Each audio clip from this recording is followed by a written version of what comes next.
Hi Aries! Salamat sa pagbisita. Tagalog Tarot Express muna tayo. Sun, Moon, Rising Sign, and Venus para sa sign ni Aries. Kunin lang natin kung ano yung nakaka-resonate tayo. Kung hindi nakaka-resonate or hindi nakarelate, okay lang yun. Maaaring ang susunod na reading ang doon tayo makaka-relate. Pero naniniwala ako na meron tayong mapupulot dito, lalo na yung oracle card sa dulo. Maaaring yun ang applicable sa sitwasyon natin. So, segue natin to, kaya subscribe lamang po tayo para antabayanan natin ang pag-upload ng bagong video dahil maaaring nandun ang mensahe na gusto nating marinig or yung yung swak dun sa sitwasyon na pinagdadaanan natin ngayon. Okay, pahinga mode, Aries. Pagod na, feeling alone. Siguro kung in a relationship ka, alam mo yung nasa relasyon ka, pero feeling mo nag-iisa ka lang. So, pinilit mo na getting out of a heartbreaking situation. Maaaring iniwan ka sa ere. Bakit parang yun yung energy ng collective ngayon? Iniwan sa ere or meron ng gustong umalis. Nursing a broken heart ang nakikita ko dito kay Aries. At nasa panahon na ngayon na parang feeling mo wala nang pag-asa, tapos ng lahat, pagod na ako. Gusto mo mang i-distract yung sarili mo at kumilos pa. Parang napupwersa ka ni universe na magpahinga muna dahil siguro ewan ko, nagkasakit ka. Pwedeng nagkasakit ka in the process, or pwede din na pagod na. Alam mo sa sarili mo na pagod ka na. Ito, pagod na. Hinog sa pilit. Napilitan ka na magpahinga. Yung ganun. Kasi parang wala, end of the line na eh. Tapos restraint. Nakukuha kong energy dito, restraint. Pinipigilan mo yung sarili mo na kumilos pa. Pwedeng itong recent ex na to, tinatry ka pa niyang suyuin. Pwede ding ikaw to, tinatry mo pang suyuin. Tinatry mo pang i-work out. Parang kay Gemini pwedeng may Gemini ka sa chart, panoorin mo yung reading ni Gemini, parang ganun. Tinatry pa na ayusin or pinipigilan yung sarili na gumawa ng isang bagay na alam niyang gusto niyang gawin, pero alam niya na makakasira lalo sa plano. Delay.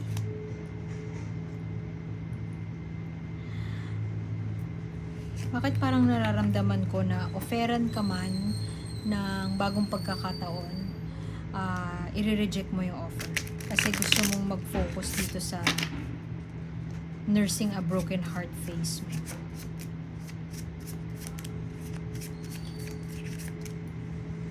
Gagawin mo ang lahat para maayos siya. Mukhang yun yung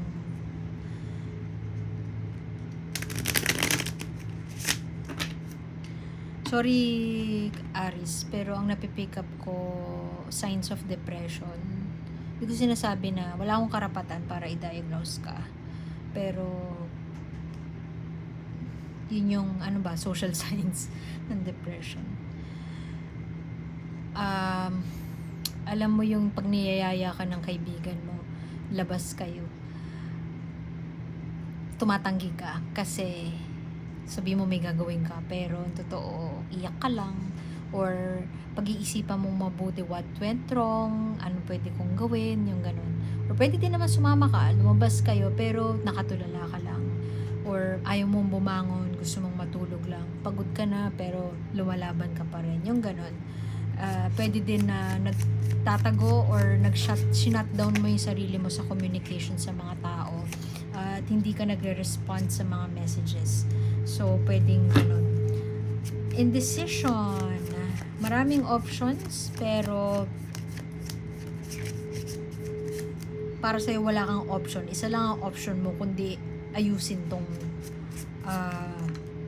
Kung failed marriage to, yun, ayusin siya. At maaaring sinasabi sa'yo ng mga kaibigan mo at may kutob ka na wala na talaga siya. It's time to let it go, pero hindi ka nakikinig. Ayaw mong pakinggan yon at ano ka lang, laban lang. Push ka pa rin. May pinaglalaban si Aries at hindi siya titigil hanggat hindi niya nakukuha yung tingin niyang tagumpay. Malakas ang energy nito, yung pagtrabahuhan, persevere, endure pa nga yung naririnig ko mag-e-endure. So, maraming delay sa life, sa progress in life ni Aries kasi nakafocus siya dito. Little match girl, namatay siya sa lamig. Hindi ko sinabing mamamatay ka sa lamig, pero pwedeng ganun na nga. Hindi, ano to, it's a tragedy. Kasi walang pumapansin sa kanya, yun nga, feeling alone, left alone in the cold. Pero ano ba naman yung tumayo siya dun at mag-spend ng night sa ibang, alam mo yung alam niya na rock bottom na siya, pero naglinger pa siya dun, tinambayan niya pa yung rock bottom na yun. Ayaw niyang kumilos. Ayoko sabihin na ano ba namang tumayo ka, kasi nga kung totoong depressed ka, it takes some time and I truly understand that. Nanggaling din ako doon. So, siguro kung friend kita, sabi ko lang, take your time. So, may delays na nga. Ayaw natin pong kumilos, no? Nangyari na Tingnan mo, double yung Three of Swords na reversed. Nursing a broken heart. Nangyari na. Nag-end na. Pero gusto pa natin magstay doon at pinapagod pa natin ang ating sarili so may delay at wala masyadong progress at kasama nung delay na yon ay emotional dissatisfaction, hindi happy, hindi na kontento, hindi na happy, ganun.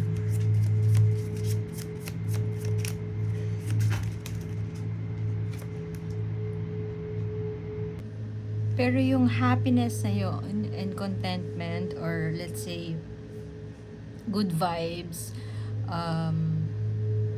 good conversations with friends, it could be something na inaasam-asam mo sa ngayon. Pero mukhang malayo pa siya sa'yo kasi maaaring nararamdaman mo na wala yung tribe mo, wala sa paligid mo. Hindi sila within your reach. So,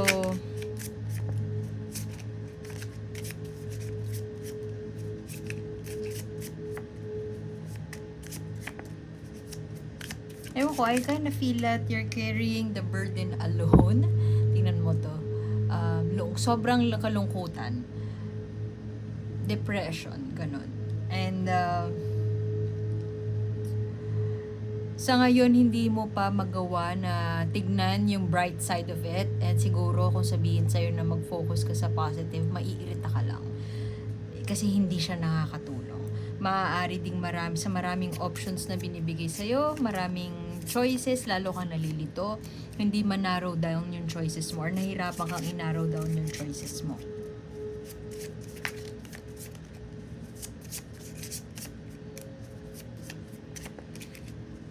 Pero definitely, alam mo yung yung na-corner ka na, kumbaga parang checkmate na sa chess. Checkmate na, hindi mo na alam yung next move mo, hindi mo na alam kung saan ka gagalaw, at nahihirapan na mag-come up sa final decision. Perhaps feeling, alam mo yung parang tinulak ka sa pader, tapos hindi ka makagalaw. Hindi mo ma-pinpoint kung sino yung nagtulak or ano yung force na nagtulak sa'yo sa pader. Pero pakiramdam mo, wala ka nang magalawan. Wala ka nang mapili. Ubus na yung options mo. Or perhaps masyado tuon ang pansin mo dun sa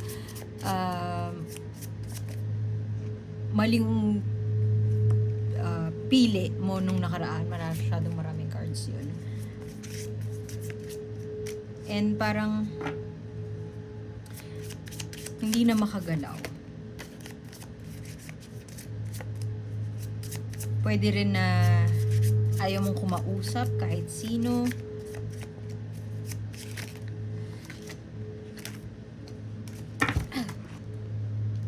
Tignan natin to. Uy! Bakit ganun? Hindi ka na nga makapag-desisyon. Napaparning ka pa or na hindi pa nakakatulong yung tendency mo na mag-overthink dun sa sitwasyon. Pwedeng nawawalan ka na ng tulog, pwedeng yung kasasabi ko lang na napin ka sa pader, hindi ka na makagalaw, ito yun eh. Paralyzed ka na, analysis paralysis, nasobrahan, mali yung nasobrahan. Sa sobrang pag-iisip kung saan or paano gagalaw, how to move forward from here, wala, hindi ka maka-arrive sa tamang sagot and hindi accessible sa'yo yung mga bagay para makatulong sa'yo na makapag-desisyon tungkol dun.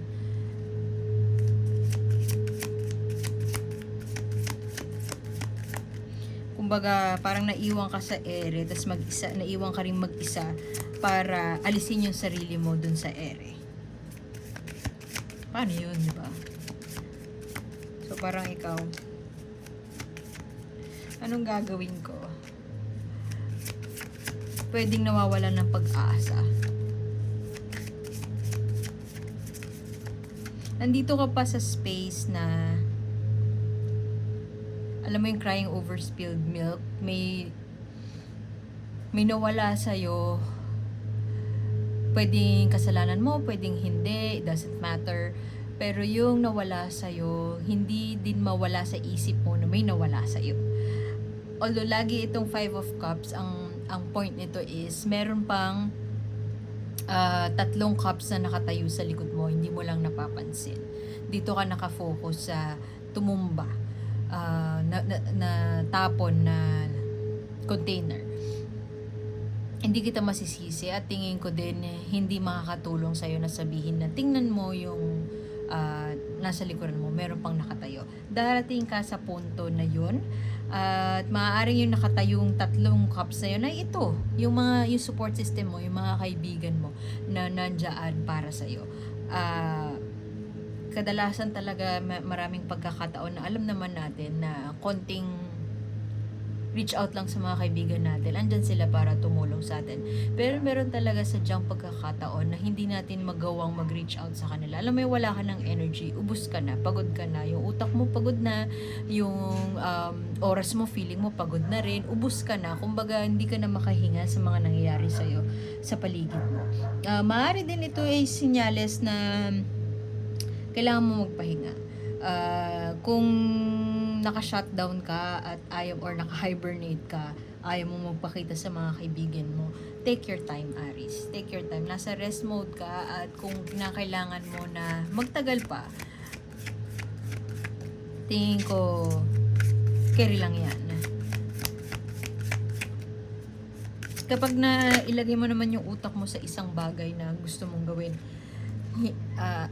tuloy-tuloy na yun eh. Ganun naman si Aries eh. Pag nilagay niya yung utak niya sa isang bagay at desidido siya, malakas ang willpower ni Aries. At desidido siyang gawin yun, gagawin niya ang lahat para maging successful doon. Alam mo kung ano to? Distraction. Yung mga birds na yan could symbolize yung distractions. Maaari tayong parang may pasundot-sundot na mga thoughts or activities na naglalayo sa atin sa importanteng bagay at maaaring yun ay pahinga. Maaaring may sinasabi din sa'yo, yung signs na hinihingi mo, yung sagot na hinihingi mo, nasa palad mo na, kailangan mo lang sabihin na nating tumalikod para tingnan yung sagot na hinahanap natin. Pwede din yung distractions na yan ay ito, marami tayong options, maraming pinipresenta sa atin si universe, pero may tendency tayo na tignan or i-try isa-isa yon na lalong nagdadala sa atin ng kalituhan sa bagay na importante. So, maaaring ito ay imbitasyon sa iyo ni universe. Alin doon sa distractions na yon ang kailangan mong, tingin mong kailangan pagtuunan ng pansin? O kinakailangan ba na lumayo muna sa distractions na yun para makapagpahinga tayo. Pwede din kasi na pinili natin lumayo sa tingin nating distractions, thinking na makakabuo tayo ng plano. Pero kung wala sa intention nating bumuo ng plano, gusto lang nating mag-hibernate, maaaring sana yung distractions na yun ay pinansin na lang natin after all. So, be careful sa mga choices na pipiliin natin. Tingin ko makatutulong na set tayo ng intention. Gusto ko mag-hibernate kasi gusto ko muna magpahinga. Para, kumbaga, makukondisyon yung subconscious mo na isipin na magpapahinga ka talaga.